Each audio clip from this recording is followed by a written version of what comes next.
think we often, as a society, come up with rules that build on a lack of trust. Whereas what we see in historical examples is that people very clearly see that there's collective benefits in putting their own individual benefits aside for a while. In turbulent times like these, with political turmoil, climate change and economic challenges, people are looking for alternatives. Among these alternatives, we see citizens creating new collectivities, often referring also to these with the term commons. In the case of commons, we're talking about groups of people, groups of citizens, who collectively own and manage a resource. A common is a sort of a governance regime, just like the state or the market. Think, for example, of energy cooperatives. Take the Greek island of Sifnos. Paulina and Apostolos got the idea to make the island energy independent.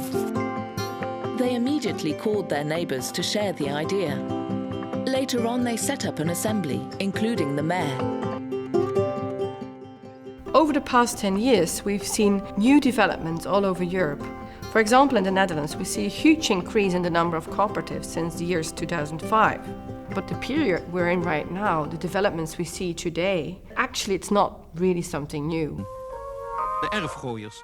Men zou kunnen zeggen een coöperatieve gemeenschap van in het gooi geboren boeren, wier rechten op het gebruik van de grond van vader op zoon overgingen.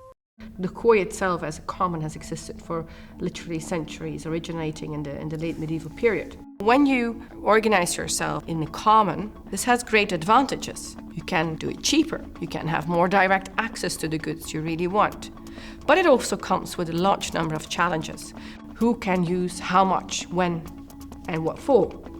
It creates social dilemmas, as we call them.